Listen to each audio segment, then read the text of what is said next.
Welcome to Transcendence Talks podcast with your host, licensed professional counselor, Kristy Crabtree.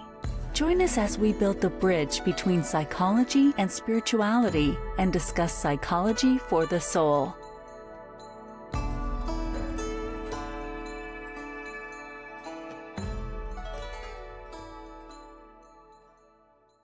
Welcome, everybody, to Transcendence Talks podcast. I am on today with a new friend of mine. His name is Vogel, and we met on Instagram. Of all places, right? We have these businesses that we both run that are just so aligned in our mission, in our values, and in our integrity. And so connecting just felt so synergistic. And so I'm really excited, Ian, to have you on today. Thanks so much for being on the show. Thanks for having me on, Kristy. I've been really excited about having this conversation ever since we first connected a few weeks ago. And like you said, we're in alignment on a lot of things, and I'm looking forward to exploring some of those topics and seeing where the conversation takes us. Yeah, me too. I mean, I think one of the things that we connected so deeply on, just to talk about your background a little bit, right, is you've been in the psychedelic retreat space for a long time, which is something that's so near and dear to my heart, and so experienced working with different plant teachers and medicines. And now it sounds like you're kind of transitioning and pivoting and really helping other people work on, facilitating and marketing their retreats. And the most important thing, I think, is you're taking the taboo out of some of the conversations that we're about to have today, really trying to normalize and flip the paradigm in our society on its head. Because, something I mentioned in my book, something that's near and dear to me, is we've been lied to. And that's the bottom line. We've been lied to, and consciousness is the new frontier. And it sounds like it's something that ultimately is your passion as well. So I'd love to hear from you about, some of the things that you've been working on and where you're headed with all this. Yeah, well, thank you for the introduction. Yeah, I'd spent a good part of my the early career, so you would say, those years after college in working in Fortune 500 companies and working in corporate healthcare, which ultimately it wasn't in integrity with me, and I just wasn't in alignment with a lot of the things that were happening there. Ultimately led me from corporate healthcare to a more natural form of healthcare, and to the point where I was working with plant medicines. And it was a long journey. I just celebrated my 20-year anniversary of my first mushroom trip. Wow. in December. Uh-huh. So it's been a long journey, and I've got quite a bit of extensive experience with psilocybin, and I've facilitated ayahuasca ceremonies here in the US for about 3 years. And I spent time in Colombia, spent time in Peru, worked with a couple of different indigenous lineages. So I've really been blessed to have had a lot of opportunities to work with a lot of amazing people. I've had some incredible experiences. I've had some experiences that were definitely taught me a lot. I guess I don't necessarily believe in a bad trip. You either have a positive experience or the kind of outcome you were looking for, or you learn something. Yes. And I've had a lot of both. Can we dig deeper into that? Because that's a huge misnomer that I'd love to address here, because people come into my office all the time. Well, I'd love to try that, but I'm afraid to have a bad trip. And it's like, yeah, there's no such thing, right? I make the discernment there's difficult experiences that are our teachers, right? And then there's some really blissful ones. But I'd love to hear your thoughts about that. Yeah, I think thanks for pointing that out. And I think it's a good spot to stop and elaborate on, because it's amazing. It's, people have these kind of mental blocks and it's all kind of a mental construct. That person has never had a bad trip, but they're afraid to have it because of things that they've heard and this stigma around it. And a lot of, as you say, lies and propaganda. Like our whole society has been propagandized since the 1970s. And just, within the last few years, the last 15 to 20 years, have we finally started to open that door back up and explore research and credible research with psychedelics. So yeah, that distinction that there is no such thing as a bad trip, it's just a point of view. It's a belief, and it's a perspective that you can choose to have. And the way that I like to explain it to people is we've all had experiences where in the moment, the experience may have been really challenging. We've all gone through tough breakups, we've all had, whether it's with a significant other, we've all left jobs or left situations where making that change was difficult, or you learned something and it was really difficult to hear in that moment. And 5, 10 years later, maybe a month later, you can look back and say, wow, I'm really glad that happened. Like in the moment, you can look back and say, that was not a fun experience. That was really challenging. And the things that I gained from that, ultimately, that situation that was really tough created a net positive in my life overall. Absolutely. I don't necessarily want to go back and do it again, but I'm glad I went through it and have gained the wisdom and have learned things such that I can continue on my life and be a better person, or not have to repeat that mistake, whatever it looks like. We've all had that experience. And it's just that with plant medicines and psychedelic experiences and trips, there's relatively higher likelihood that is going to happen than a normal everyday situation. Mm-hmm. And I get it. People are just naturally averse to change, and we love our comfort zones. Mm-hmm. But the reality is that the comfort zone, while it is a nice place to be and hang out, no growth happens there. So we need these experiences. And I think on some level, if we didn't have these challenging experiences, life would just be kind of blah and be like white bread and oatmeal. It's just, those are the experiences that make us who we are. And while often we don't necessarily seek them out, when they happen and afterwards, especially afterwards, you can look back on it and say, actually, that was a net positive for my life, and I'm glad that it happened. Yeah, absolutely. Yes, it's so true. It's almost like there's two opposing forces, right? And sometimes the dark times come in and there are teachers, and they push us into these growth patterns that we wouldn't have otherwise sought out. And I'm kind of curious too, because not everybody just winds up leaving corporate America and seeking out plant medicine. There's usually a reason. We're usually called. And I'm kind of curious, what was that moment or that calling for you? For me, it was pretty clear. December 30th of 2011, I had a near-death experience.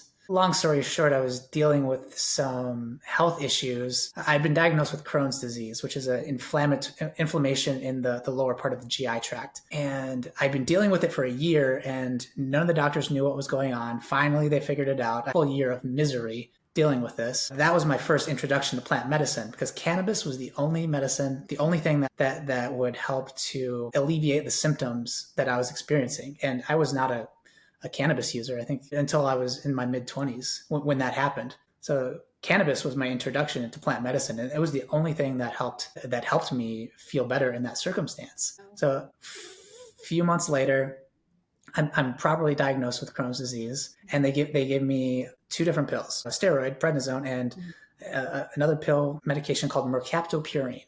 I didn't know it, but in the tiny writing on the label, one of the side effects could be internal bleeding. And I just so happened to almost bleed to death on it was like a Wednesday or a Thursday. And I started bleeding in the morning, didn't think anything of it. I went to work, worked all day on my feet. I didn't tell any of my coworkers. On the way home, I stopped by the urgent care, and the gentleman at the urgent care, I told him what was going on.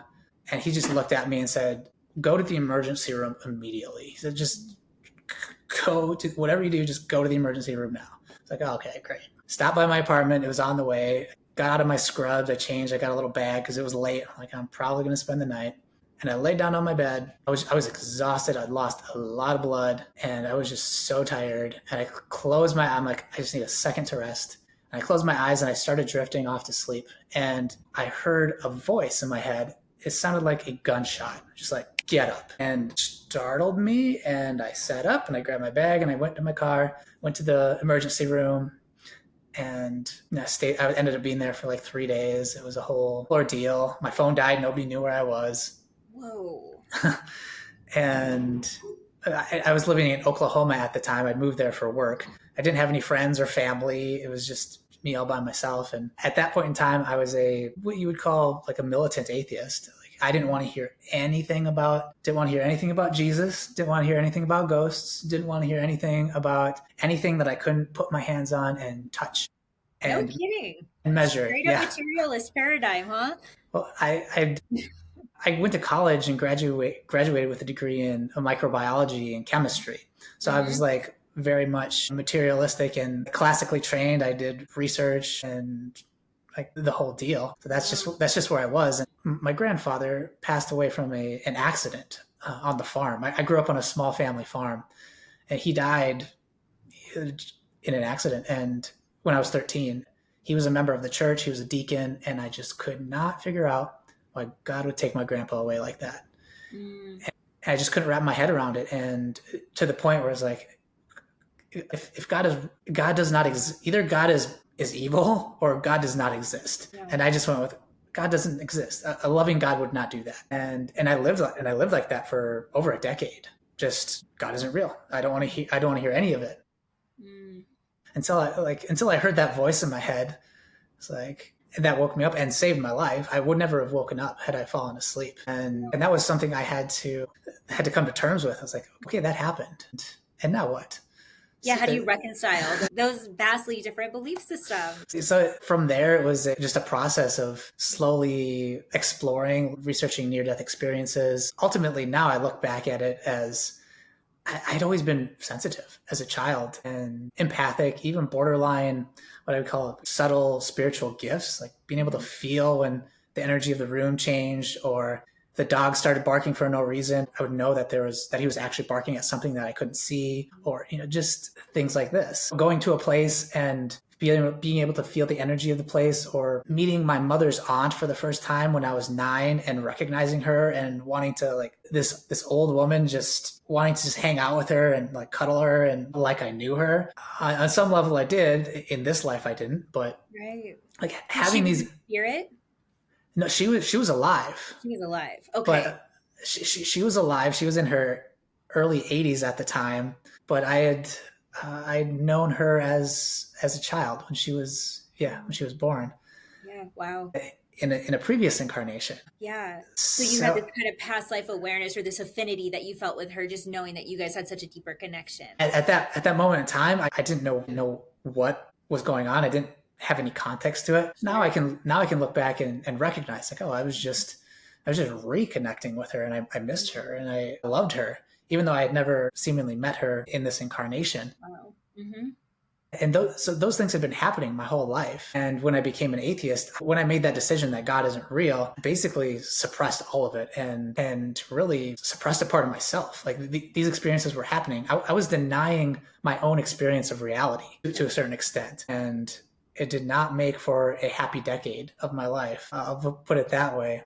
You just said something that's so poignant, and something that I really relate to so much, because I found in my own healing journey, and I found that with working with clients, that's what trauma does, is it fractures us in a way that separates us from ourselves. And we have to become very adept at denying our reality in order to survive childhood sometimes, right? Because if we really have an objective, hard look at our parents' behavior or the situations that sometimes we have to survive, it can be an overwhelming experience. And so the more adaptive response is to start denying our reality. But as we move into adulthood, that's no longer adaptive, to deny what's in front of us. And I just wanted to highlight it because I just feel like it's such a common experience that people have. And it's part of our process of waking up, is coming to this realization that we filter our reality to a degree that causes us to sometimes miss what's right in front of our face. And sometimes that's something as subtle as the unseen world or these unspoken connections. And sometimes it's as volatile or as blatant as like a bad relationship that we don't even know we're in because we're unwilling to look,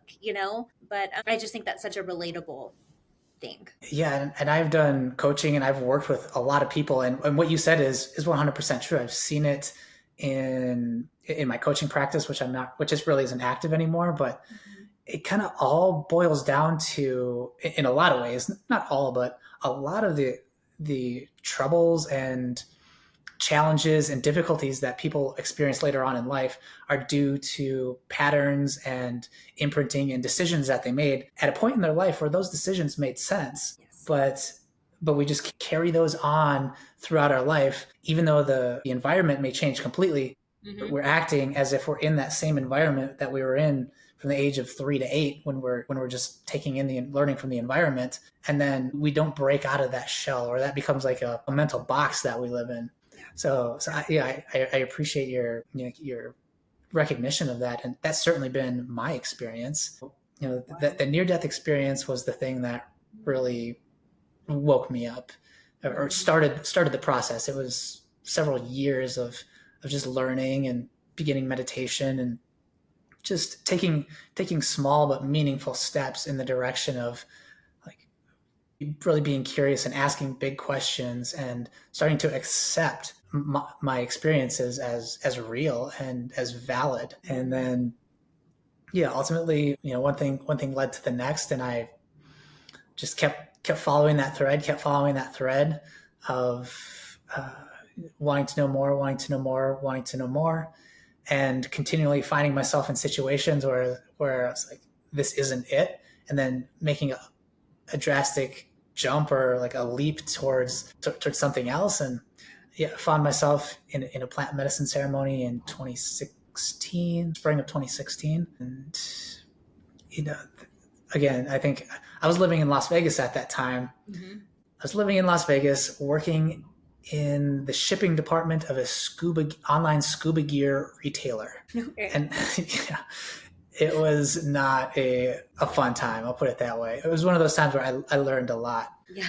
I remember going home from work one day and I'd heard about ayahuasca from Joe Rogan from the podcast. I typed in I Googled ayahuasca retreat near Las Vegas. That was on a Wednesday. And on Friday after work, I was driving to Southern California to participate in my first ceremony. Wow, you waste zero time. No, and I wouldn't necessarily recommend, just for most people, I wouldn't necessarily recommend just doing that. Do your research and find a reputable place. I got lucky and found a group of like really caring and good people and people with integrity. That's not always the case. Like, do your research, take your time, if that's something that you want to do and you feel called to, like it behooves you to go above and beyond in making sure that you're putting yourself in a safe and situation that's suitable for your needs. Yes. But I did that, and there's just no turning back after that. Like that first ayahuasca experience, the 2 nights back to back, it just so many questions that I'd had about myself and my life and the things that had been happening to me for as long as I could remember were clear. Like so many dots had been connected, things that I just had no context to. It's just like, okay, I'm not crazy. I am, there's nothing wrong with me.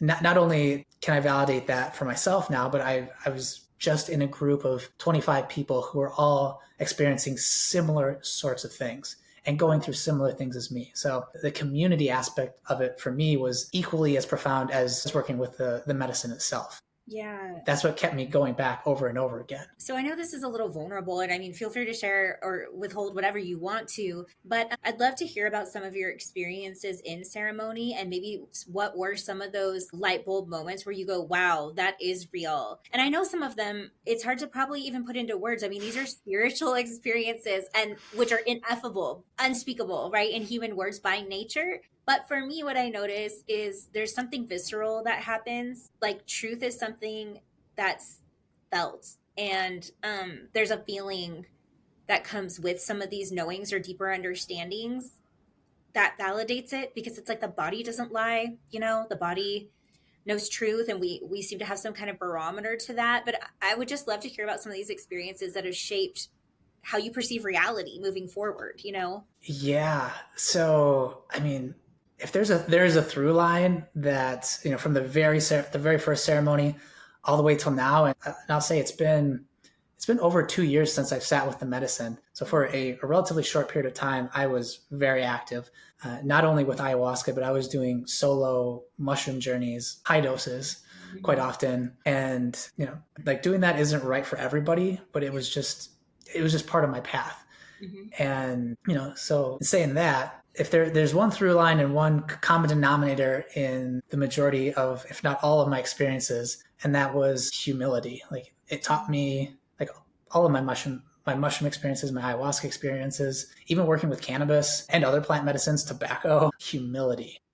And that, what? Maybe I'm not in control, or as much in control as I like to think that I am. And maybe I don't know as much about the world around me or even myself as I like to think. It was just continuous. Like the medicine showing me things that were true about myself. And from my perception in all my experience, like I've sat with ayahuasca like north of 250 times. Wow. at this point. And with the mushrooms, with all of it, it's never given me anything that I didn't already have. Yes. It always just illuminates a part of myself that I was maybe unaware of or not looking at. It shows me something about myself that is true that I'm not aware of, essentially. So, and that humility and that shows up in a lot of different ways.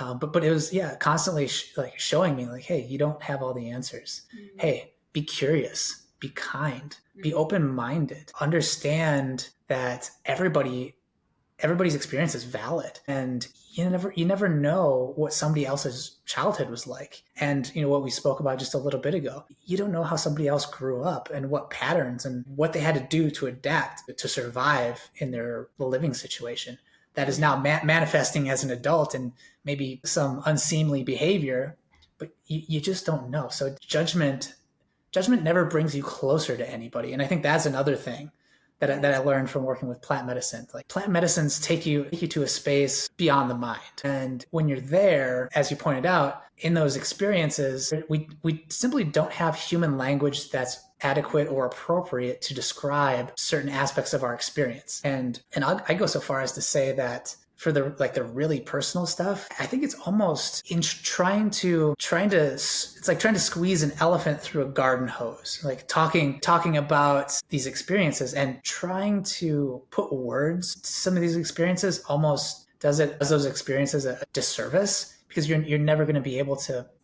adequately articulate the profundity and the depth of some of those experiences. Going to that space over and over again, the place beyond the mind where the mind just doesn't function, I started to realize that like judgment and labels are just a function of the mind, and they're not necessary. And in a lot of instances, they can actually prohibit or like diminish your ability to really be present and to experience something. Absolutely. By putting a mental label on something, like a word, like a name or a label, it's just a vocalization of a symbol. So it's very symbolic. It's not the encapsulation of all that thing is. I have a dog outside, and if I call him dog, you know what I'm talking about. And at the same time, the depth of my experience with that dog and my relationship with him and the love I have for him and the reciprocal nature of our relationship, that can never be articulated in words. So humility and being okay with not having to, or this kind of compulsion that we have to label everything and to categorize everything. It's a very mind-centric behavior. And it's not only is it not necessary, a lot of times it can be counterproductive in many circumstances. I think in limiting too, it's almost like words they could be morally loaded. They come with preconceptions of things. And it's almost as if they limit your experience of what it could be or set up expectations. And it probably creates some kind of limitation on that expectation. So you may not even be able to have that full experience. And you said a word, curiosity, right? And I guess I'm a therapist. I come from this, paradigm of internal family systems therapy, where there's a quality that we all have, and some call it God, some call it source, some call it, in IFS, we call it self-energy, which is the part of us that's connected to everything. And in this philosophy, you can have these experiences of self where we know we're in it and we know we're not in an ego state or a part because we're curious. And curiosity is one of those functions of, I'm not putting a label on it and I'm not putting a box on it. And it increases our ability to actually see what's there instead of limiting our perspective of reality. So I love that you said that. It's almost like the humility lends itself to being more open and more curious instead of having this need to control reality for safety, right? A perceived sense of safety. I lost my grandfather. That's not safe, but therefore God must be this. So how did the plant medicine ultimately help you reconcile that? Having such a loss and being able to move past the grief and reconceptualize, what? So yeah, I've never actually told this story, or I've never actually shared this with in a public setting. So to help reconcile that, and the point that I came to, I shared a bit about the kind of the overarching kind of big takeaways that I got from working with a lot of plant medicine over a long period of time. Humility, the fallibility of words and labels, which I think labels help our ego. They don't help our true self. They help give structure and prop up our ego. They don't facilitate growth of or connection with the God part of ourselves, our self energy, as you say. So on the flip side, a lot of the actual experiences I had, I connected with extraterrestrials. I gained a very deep understanding of a lot of my past lives and almost the ability to access them. Like they're very close to the surface. I don't have to dig very far to get to them. They're quite accessible now. I've had experiences with entities and things you might call demons, or like I gained a lot of different experiences, things that glommed onto me or attached to my energy body, the things that I interacted with that were really, really gnarly, helped me to see, like, my belief is that there is no good or evil. There's just different levels of expression of love. Mm-hmm. Some things express a lot of love and you might call them an angel. Some things, some spiritual entities or beings might express just a little bit or next to no love, and you might call that a demon. But it's all in the same spectrum of love. It's just how much is that being expressing love. Oh my gosh, I love that explanation. I've always, I resonate with that so deeply. I guess for me, God is love and expresses through all of us. And I've always looked at that scale, if you will, as our perceived closeness or separateness from source, right? I mean, the more trauma we have, the less we've really taken the time to be introspective and look within, the more perceived separateness we have from God or from our own divinity. And I feel like our shame perpetuates that perception of separateness or our perceived unworthiness. And that's when we have more, maybe darkness around us and those unseen or more subtle forces. There's a vibrational frequency that, is either resonant or dissonant. And when we're in shame, we resonate with those lower vibrational entities, or what some people might call demons. And when we're in a state of love and we have more source energy available to us, when we perceive ourselves as closer to God, then we resonate with the higher vibrational beings. And that's what we tend to encounter. But both exist. They're not separate. They're not separate. And we all have experiences in every vibrational frequency. And I know you're really big on, just like I am, kind of like breaking some of the stigma around some of these conversations where people might be looking at us right now like, what? Hold on. He said extraterrestrial, he said demon, like what? But I mean, honestly, if you're in the medicine space long enough, you're going to have these encounters. And I want to talk about them if you're comfortable with that, because I think the nature of these encounters is such that people have these experiences. And that's when they turn away from their healing. That's when they stop and they're like, okay, I must have crossed a line because there was a demon, there was an extraterrestrial, that was weird, or that's maybe the part that they just kind of like don't talk about. But the universality of these experiences, it's like we can't deny them anymore, because you talk to anybody who's been in this space and they have these experiences. Like you said, the medicine it's not a hallucination. It's expanding consciousness outside of the filter of our brain and allowing us to see these unseen forces that we engage with unconsciously every day, all the time, that are part of our experience. So I'd love to hear you elaborate on some of these things or your experiences with them and the nature of these beings. Yeah. And, just to elaborate on the love thing, just to kind of put a cherry on top of that, I think that the fundamental base unit of existence is love. Like that is the thing that everything is made out of. And like you said, like what you would call a demon or a low vibration or a low vibrational entity, something that's really negative or dark or evil, it's still made out of love. It's just not expressing it. And maybe there's a lot of layers of shame and layers of guilt and layers of experience between what's being expressed and what's actually still there. Mm-hmm. The love can exist. Like love exists in a parent when they scold their child or when they discipline their child. It's not that the love isn't there. It may not be the expression of that discipline may not seem loving, but it doesn't mean that love isn't there. And I believe that these lower vibrational entities, demons, beings, whatever you want to call them, they serve a purpose. And that is to, in the same way that disciplining a child serves a purpose, even though it may not appear loving, those entities can show us a lot about ourselves. And some of the most profound teachings and experiences that I've had have been encountering and dealing with those sorts of energies. Same. on one hand, it shows me like what people are capable of and what people can experience. And it's helped to show me like what I'm capable of, where my boundaries are. Like, what am I, if I see something or experience something that's really negative, am I going to run away from it? Or am I going to try to figure out how to protect the people around me as much as I can? Like, and I've had both of those experiences where I was like, I need to run away from this. And like, no, I feel like it's my duty. I want to be here to assist in any way that I can, whatever that looks like. So I think the dark entity thing, I've picked them up from people, and it's almost always from intimate physical contact. So one of the lessons I learned was like intimate physical contact, there can be unforeseen consequences to that beyond just the potential physical consequences. Mm-hmm. I call them spiritually transmitted diseases, STDs.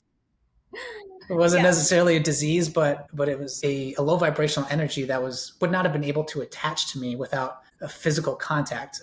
Even something as much as a hug, like it's possible. Yeah.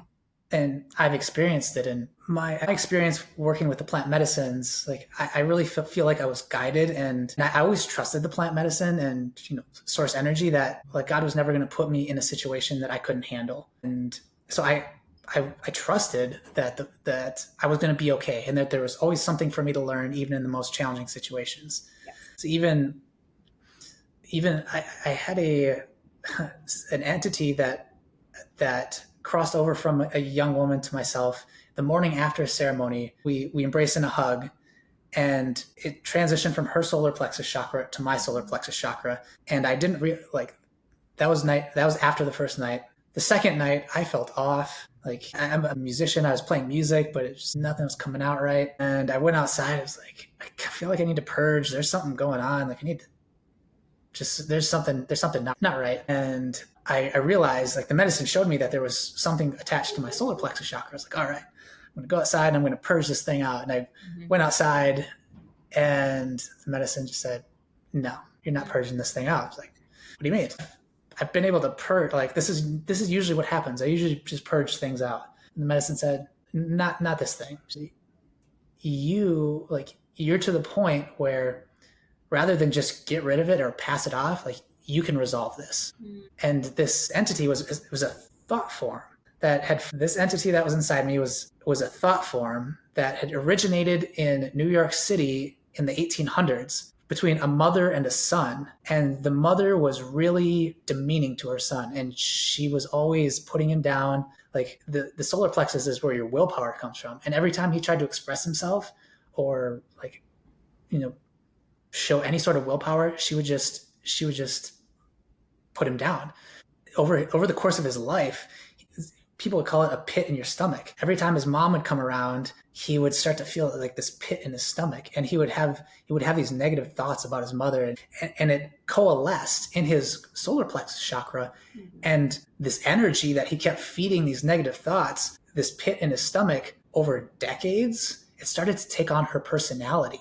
And after she passed away, he would continue to have these thoughts and feed this, like, what basically an entity that he created himself. Yes. Okay.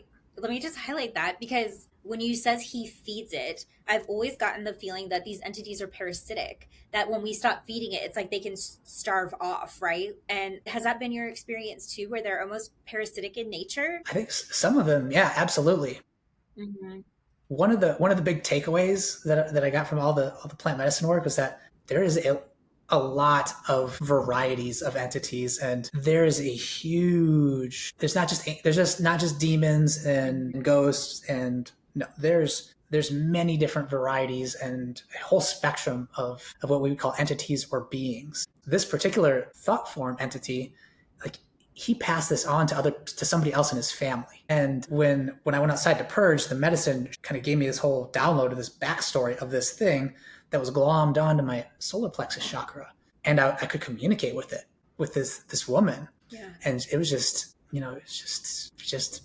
somebody who'd been really hurt and had a really, really traumatic and challenging life. And the medicine said, showed me what it took to to create the situation.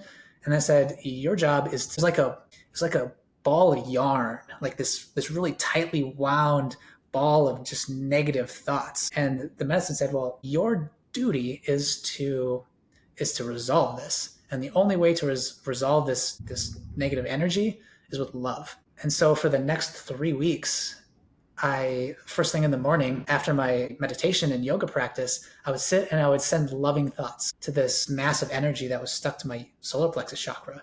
And it was affecting me. Like I felt kind of off during that period of time, but I would just sit and I would meditate and I would just send it loving thoughts. Like I accept you. I love you no matter what. There's nothing you could do that would make me not love you. God loves you. Like, we're in this together. I'm here to help for 20 or 30 minutes a day. Finally, I was doing this I was meditating, doing this one day about 3 weeks later. And I felt it, like the knots really started to loosen up, and the kind of intense hatred or anger that I had been feeling from it started to soften, and like almost like it was like light was starting to be able to penetrate into it. And I started sitting with it, I'm like, oh, this is a different feeling. And then from my right and from the up and to the right, I felt this big energy come in my direction. Like I would consider like a bouncer or a bodyguard. It's kind of this, I didn't get a real clear vision, but it was almost like a big Samoan, and this spirit guide, I guess. Like, I don't exactly know what this being's role was, but he said, all right, time for me to take her. And I was like, oh, all right. And I'm like, all right, it's time for you to go. And she was like, no. Ow. She's like, I don't want to leave. But he did his thing, and they left. And my belief is that for me, that's where the story ended. I never heard anything else about it. Yeah. But my belief is that there's an aspect of that woman's energy that was separate from her, and that she, in order to be able to like fully transition and continue on her soul's journey, this thing had to be back integrated into like the entirety of her being, so she could progress and continue to move on her journey. My sense is that the majority of her soul was kind of stuck in limbo somewhere, while this aspect of her was kind of stuck on Earth, terrorizing her ancestors, or, people in her family, until that situation. I mean, that's just one of a lot of different experiences, a very specific experience. Thank you for sharing that. It's so affirming to hear it on so many levels too, because I almost feel like when you assist people in a medicine journey, when you're doing psychotherapy with somebody, it's almost as if you're doing these soul retrievals to help them get to their wholeness before they pass it on through their DNA to their ancestors. And I feel like what you just named, at least from my perspective, it's how we heal the world, right? Because if we can help people retrieve these fractured aspects, because it's the fractures, right? Where I've kind of been shown in medicine that whatever chakra, the fracture, the psychic injury is associated with, it's like life force energy can't flow all the way through. It's as if we have a river, and these river rocks, which are the traumas, start building a dam throughout the energy body. And the bigger the dam, the more splintered and fractured we become. And that impacts cells, right? The cellular function, it impacts the expression of the DNA. And then the light can't, it's like that ball of yarn that you described. The light can't get in there.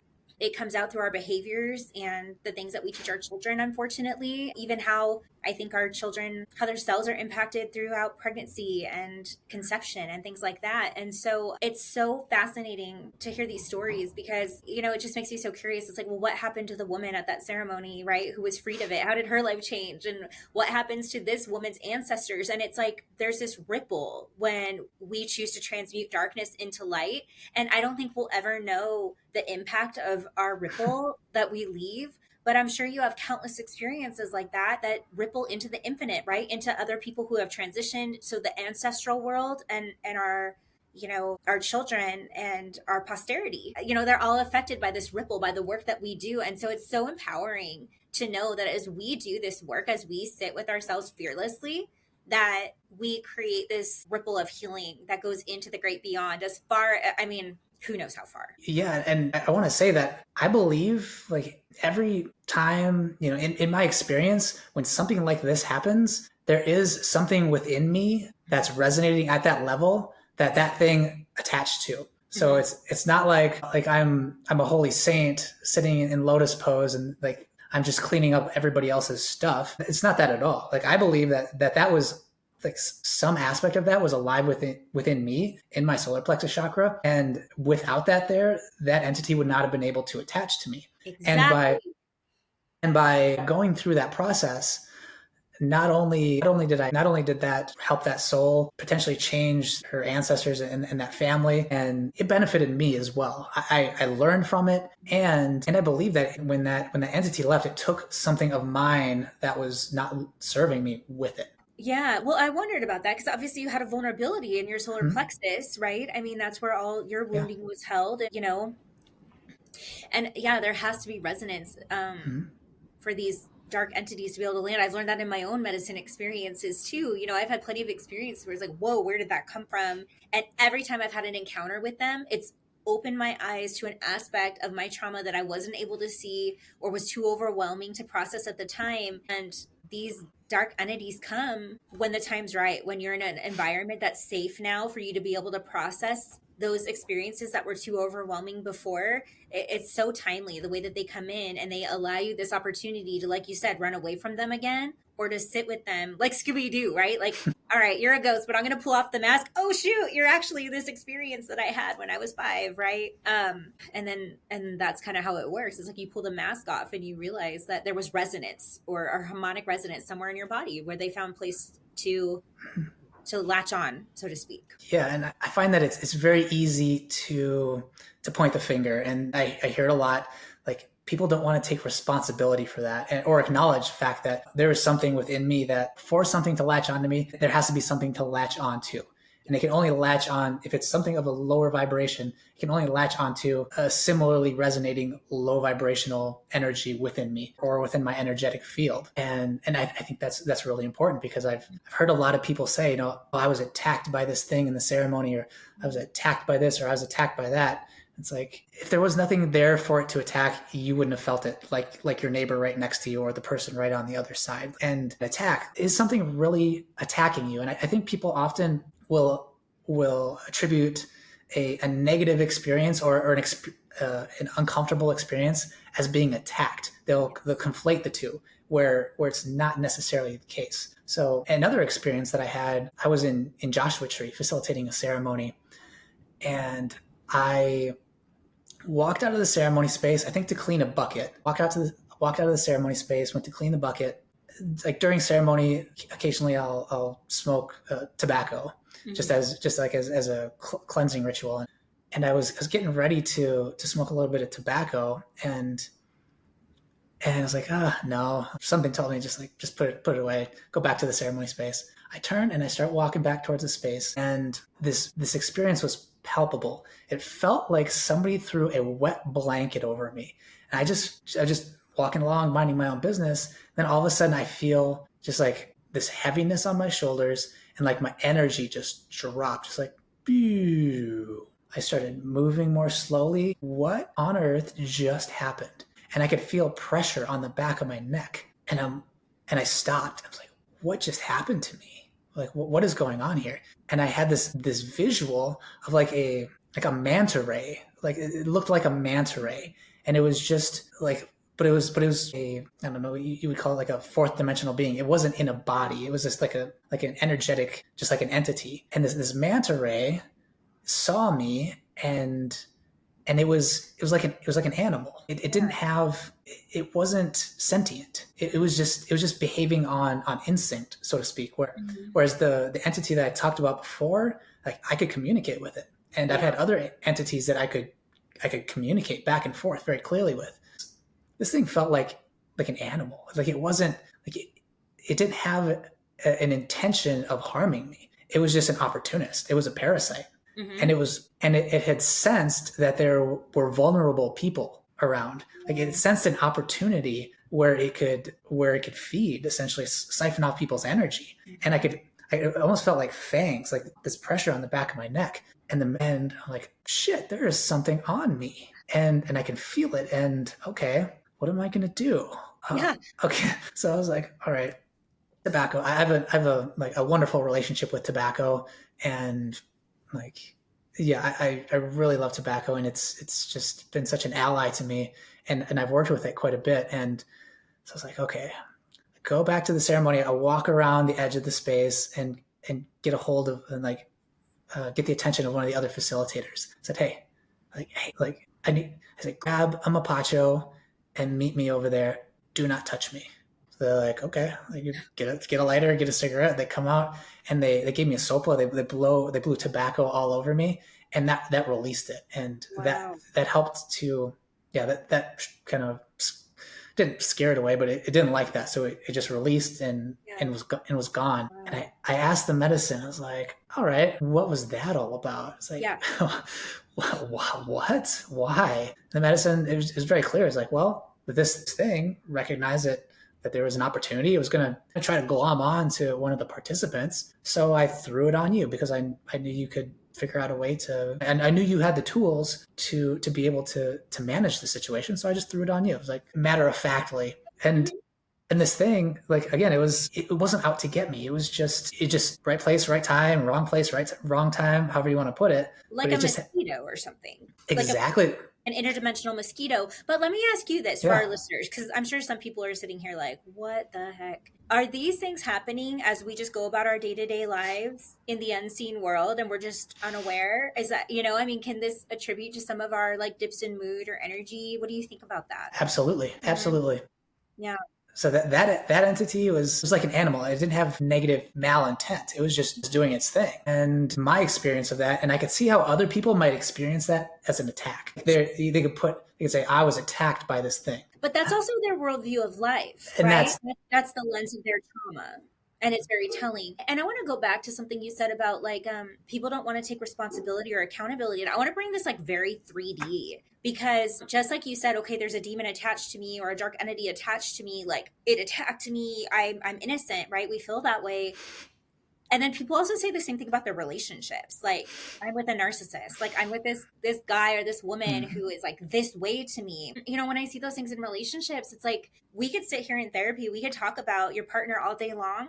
But what is it in you that's allowing these types of behaviors? What are the patterns in your life where at one time in your life we had to dismiss it or overlook it because it was your home and there was nothing you could do about it then? Well, like you said, we've grown out of that environment and now we need to take responsibility for making sure that our space is clean and clear. And what is it in us where we need to maybe work on, our boundaries or increase our communication, right? So I feel like these lessons, we're sitting here talking about extraterrestrials and demons, but this is 3D stuff. Like, and my experience of it has been when we can heal it in the energetic, we can start to bring it into the 3D and we can start to change our relationship dynamics and heal our patterns within ourselves so that we then have resonance to people who serve us at a higher level. We kind of bring it full circle. Yeah. And to your question, to different varying degrees, things are attached to us. They come, they go. Maybe we were born with them. Maybe it's an epigenetic thing that's tied in with it. To your question, yeah, I believe that most people, especially if you live in a city, if you live in like a dense urban environment, like your environment's going to play a large role in that. But if you're like, I think we carry around a lot more than we think we do. Just another real quick example, the first entity that I can recall that I was able to identify within myself and communicate with, I had picked up from somebody I was dating at the time. And I had started dating this individual. I was going into this ceremony and we'd been together for like just a few weeks, not super serious, but I felt like I needed to go to the ceremony. And on my way to the ceremony, I had a long drive, and it's like, man, I can just tell, like I'm a very calm and even keeled person, generally speaking, and for the majority of my whole life. But I had been experiencing frustration and anger and this moodiness that was just really not part of my normal experience. This is really uncommon for me to want to road rage or snap at somebody or start yelling at somebody. Like, and I was having these experiences where like, I think I want to fight this random person I don't even know. And I'd stop and just look at this is so weird, but I want to fight that person. And going into the ceremony is like, I need to figure this out, and to find out that the entity that I picked up from my partner, that was its personality. It was an aggressive, masculine, want to pick fights and kind of boisterous and arrogant. And it's like the first night of the ceremony, the medicine's shone a spotlight on it. And I'm like, well, let's get you out of here. And it's like, no, I've been here for a month. I'm not going anywhere. I like it here. And I was able to, I was like, and some pandemonium broke loose in the ceremony. So I was like, okay, tomorrow we're going to sort this out. Like you got 12 hours or 20, you got 24 hours left, and then you're going to go into that bucket because I'm done with this. Like this is not me. Like it clicked. Like these aggressive tendencies that have been manifesting in my life and in my behavior, they're not originating from within me. That's not my energy that's being expressed. Mm-hmm. And I was able to see clear as day. Well, so the next night I went into the ceremony. I get all ready to go, drink the medicine, start to get into that space, and I go to kind of confront this entity, and it was gone.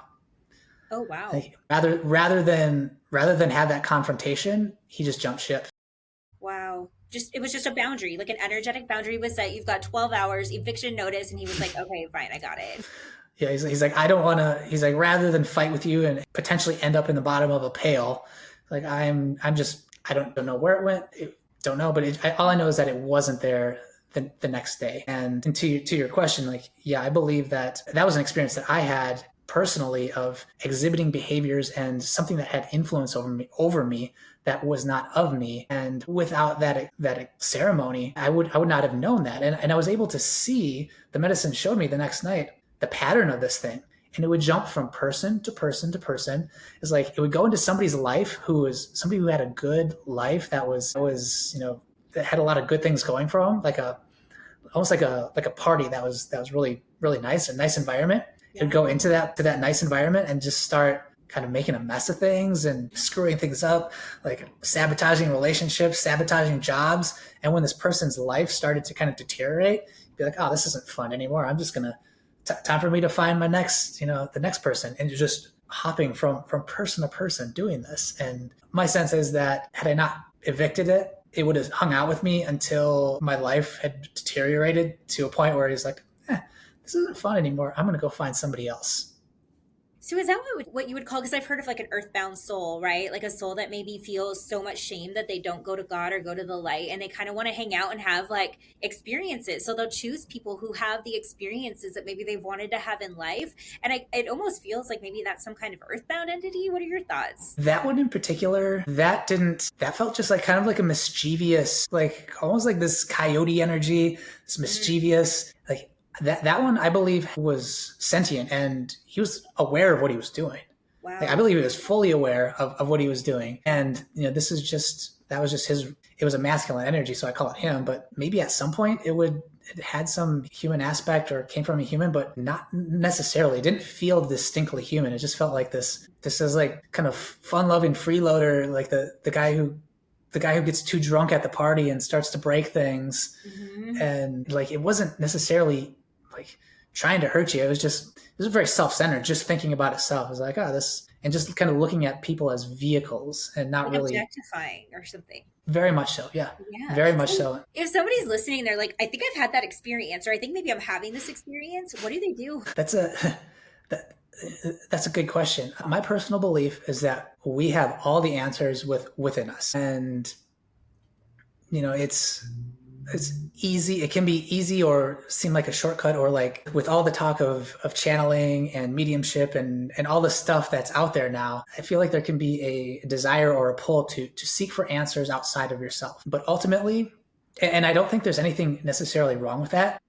Mm-hmm. And I'd like to think of those things like if you go to see a psychic or have a tarot reading or whatever it is, have the intention of using those things as a tool to see what's inside of you or to connect with your own inner knowing.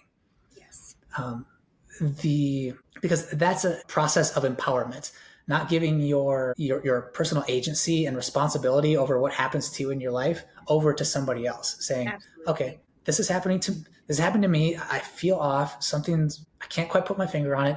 I don't know that I necessarily have the tools to identify exactly what it is. That's totally cool. Mm-hmm. And it's my responsibility to to figure this out, even though I may not have the tools myself. So what can I lean on, or what resources can I find to work with that can help me figure out how to manage this myself, rather than who's going to fix me? Absolutely.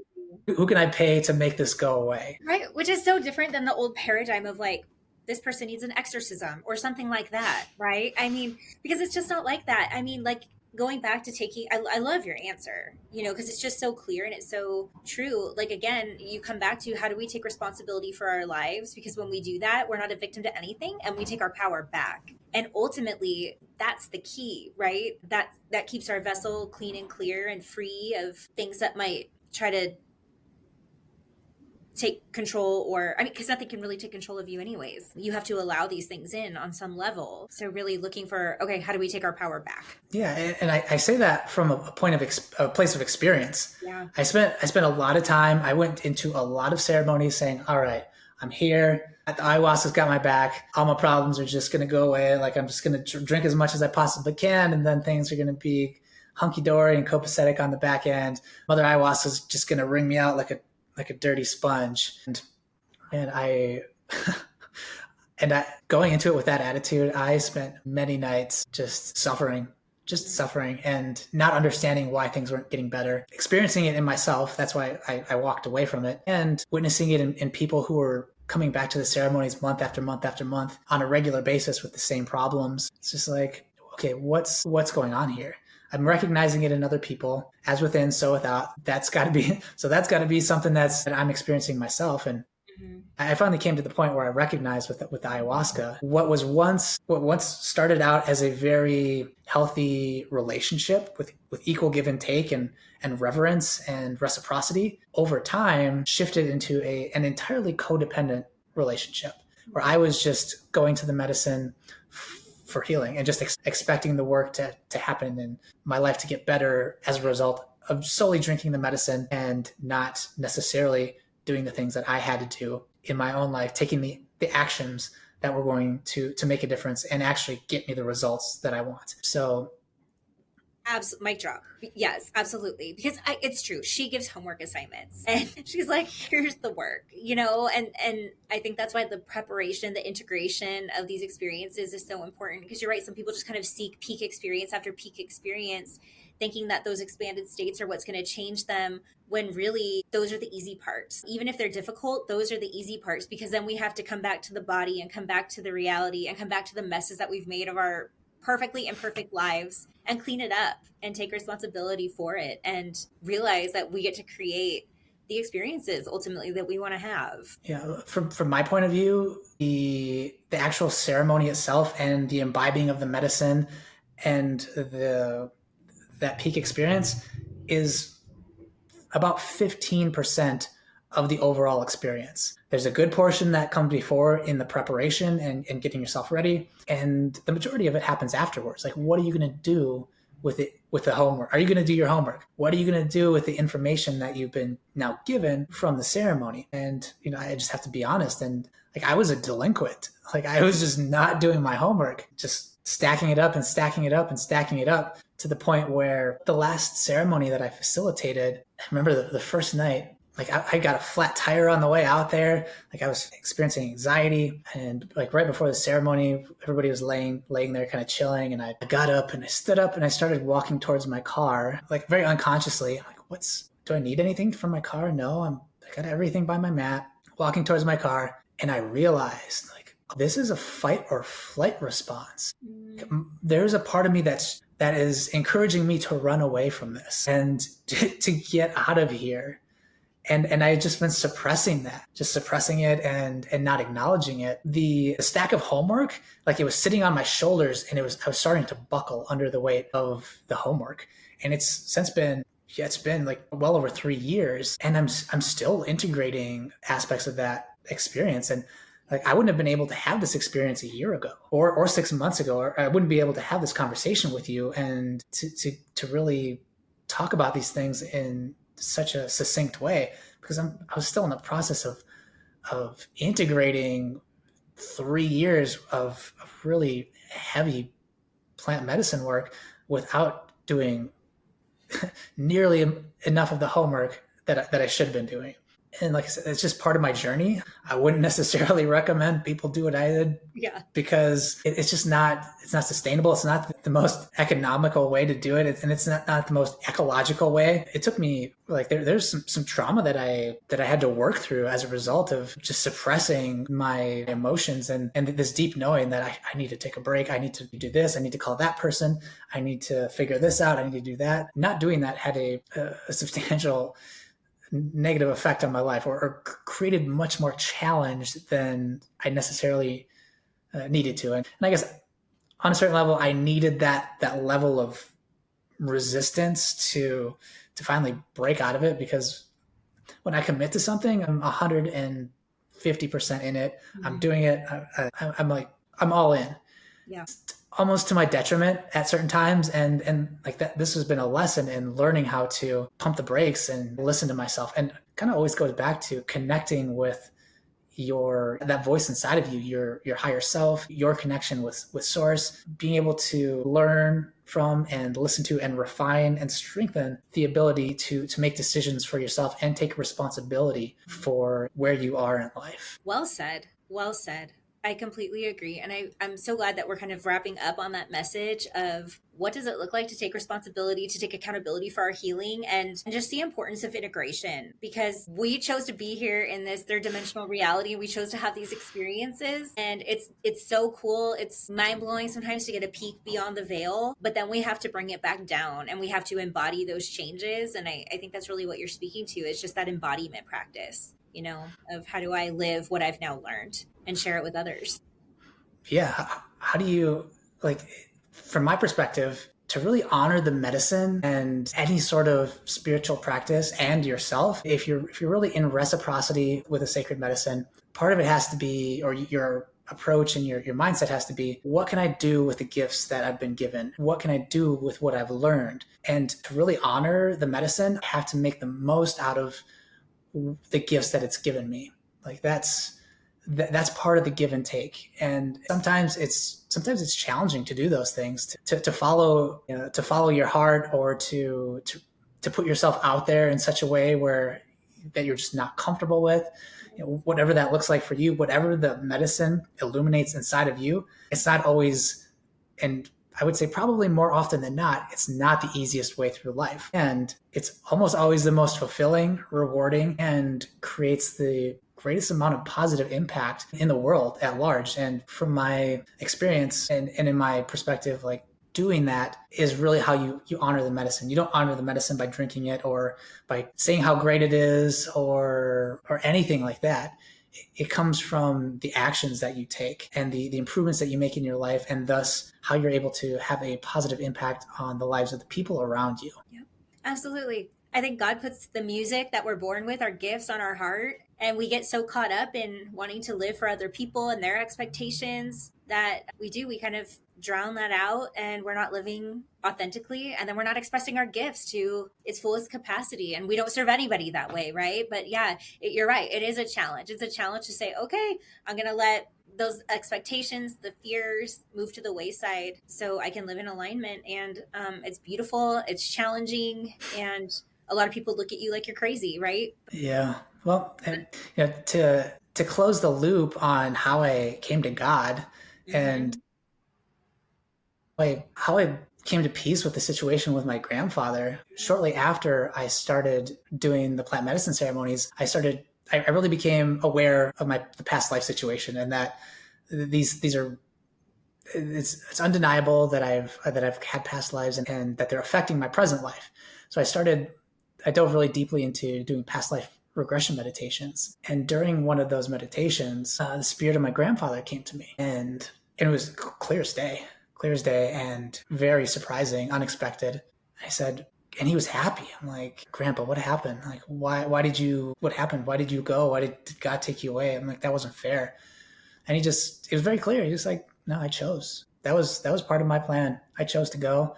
I got to see my grandchildren grow up and, start to become adults. I got to see my son and my daughters start to, grow up. And he said, it was my time to go. I had to leave to make space for you and your father to grow into the people that you need to be within the family. Ooh, and And it's just like, so I'm like, so God's real? And he just chuckled. He's like, yeah, God's real. He's like, this was all part of the, he's like, yeah, this was all part of the plan. It didn't hurt. That was one of my big worries is that he was in pain. No, he said it didn't hurt. It was just like turning off a light switch. And then I was on my way to heaven to be with Jesus and God. And that was like, that was kind of like the nail in the coffin of my time in atheism. I was like, okay, yeah, no, I stand corrected. I apologize to all the people that I was just a jackass to and was confrontational with and that I made assumptions about. Like, I am so sorry. Y'all knew a little bit more than I did, at least about certain things. So yeah, that was, yeah, it was one thing led to another. And that was one of the very first steps in my plant medicine journey. I was like, and moving me in the direction of wholeness ultimately and a deeper connection with myself. And one of the many beautiful gifts that my spiritual path has given me, like that experience with my grandfather, that understanding. I can tell you that there's people in my family who would have peace if they had that same understanding and the same experience that I had. But they're on their journey, and I trust that their journey is what it is, the way it's supposed to be. And also, plant medicine's not the only way to have those sorts of experiences. Meditation, fasting, exposure to coldness, dark retreats, silent meditation retreats, isolation. There are so many ways to learn about yourself and connect with that voice inside of yourself that will never lead you astray. Absolutely. Breath work brings me there probably quicker than anything. Yeah. How could I forget? Breath work. Oh my gosh. Yes. Okay, Ian, I want to continue this conversation. And we're having a part 2 to this conversation. Yeah. So for those of you who are still with us right now, who are listening and enjoying this talk, follow us because we're going to actually transition over to Ian's platform. We're going to go to Alternate Timelines podcast, where we're going to continue this conversation. And I just want to thank you because this has been like delicious. Like, this conversation has like lit me up and got me so excited because it's so authentic, and I just appreciate you sharing your story, especially such a tender one, here with us today. So thank you. Oh, thank you so much. I appreciate you and your curiosity and willingness to ask the questions that don't get asked very often. I am really excited for the second part of this interview because now I get to ask some questions because there's just so much that I'd love to dive into. And if you're still listening to this, you'll want to hop over to part 2, which will be on my channel, and we're going to go even deeper and learn even more. Absolutely. All right, guys, join us for part 2. We will see you soon at Alternate Timelines podcast. We'll see you guys there. See you there.